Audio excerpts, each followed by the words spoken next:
Antes de explicar qué es el impuesto al valor agregado, tenemos que definir primero qué son los impuestos, cuáles son sus características, sus clases, etc.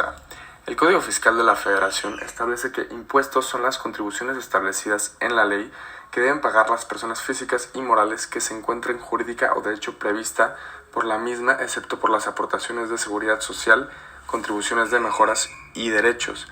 Es posible clasificar los impuestos de la siguiente manera. Está el impuesto directo, que es el que grava de manera directa la obtención de renta de las personas físicas y morales, determina la riqueza de estos y establece quién es el sujeto pasivo. También encontramos el impuesto indirecto, que se refiere a aquel que grava el consumo de la renta de la persona, por lo que esta persona tiene la obligación de reportar sus ingresos a la administración pública. Las características del IVA. Es un impuesto indirecto, pues se encarga de gravar el consumo específico de un bien o servicio y su carga final recae sobre el consumidor. Es, además, un impuesto real porque está directamente ligado al consumo de las cosas con independencia de las circunstancias personales del contribuyente. Es también un impuesto interno porque grava únicamente los actos que se llevan a cabo dentro del territorio nacional. Y por último, es un impuesto regresivo porque implica un mayor esfuerzo contributivo a las clases bajas. El impuesto al valor agregado, es decir, el IVA, tiene sus antecedentes en Europa, en el año de 1925, y antes se conocía como el impuesto de las ventas.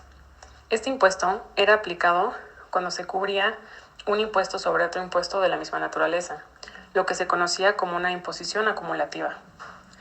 Alemania era conocido como el país difusor de los impuestos generales a las ventas, después de la Primera Guerra Mundial.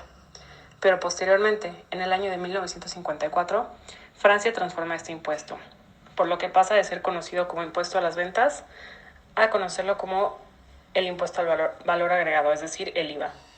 Cuando aparece el Comité Fiscal y Financiero de la Comunidad Económica Europea, se recomienda que adopten el IVA como primera etapa a la integración fiscal del mercado común europeo, y en el año de 1968 la implementación del IVA fue total en Europa.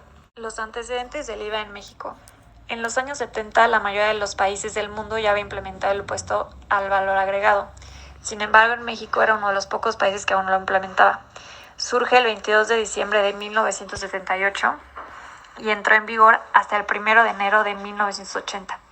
El IVA sustituyó al impuesto sobre ingresos mercantiles, el cual en ese entonces tenía una tasa del 4%.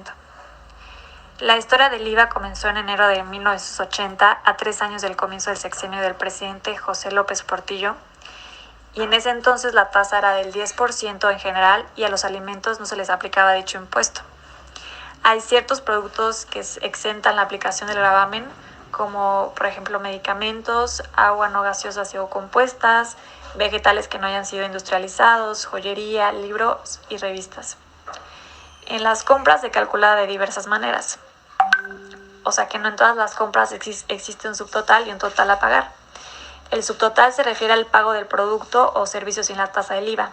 El total ya incluye el porcentaje. Cualquiera que sea el precio subtotal de tu compra, lo multiplicas por 0.16 y el resultado que se obtenga es lo que se agrega al precio final.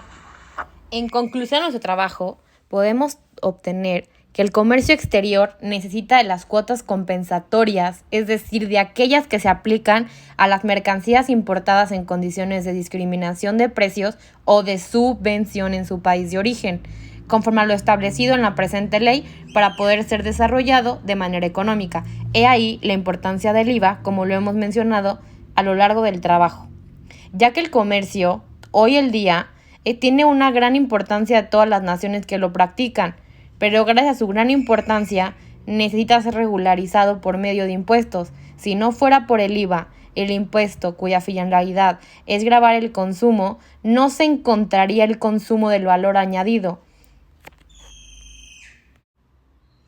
Por lo que en conclusión a nuestro trabajo de la investigación, el IVA y los demás impuestos son tan esenciales para el comercio exterior para un mantenimiento y crecimiento de la economía.